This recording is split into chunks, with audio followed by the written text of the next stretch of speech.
le 360, ça marchait très bien, mais au final, quand on regarde ce que fait un recruteur 360 aujourd'hui chez Doctolib, est-ce qu'il passerait pas beaucoup de son temps à faire du sourcing ou de trier des candidatures, contacter des gens, envoyer des tests techniques, ces premières phases un peu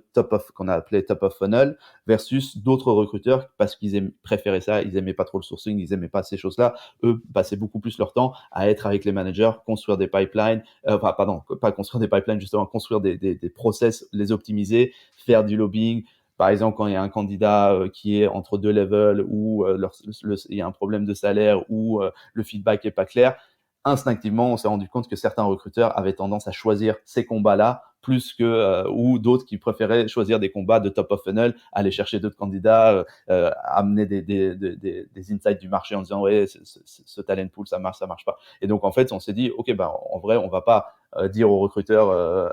vous restez recruteurs et maintenant on va recruter que des sourceurs. Évidemment, on s'est dit dans le lot, il y a des recruteurs, il y a des sourceurs. C'est l'étiquette, on s'en fout. C'est qu'est-ce que tu aimes faire, où est-ce que tu es bon. Et là-dessus, très naturellement, les 2-3 premiers sourceurs de l'équipe, ça a été des anciens recruteurs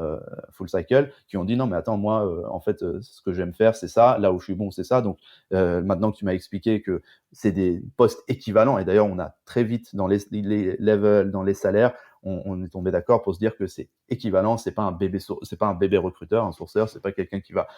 chercher des CV ensuite les donner. Il va avoir autant de points de contact avec le business qu'un recruteur, sauf que lui, il va être sur l'expertise top of funnel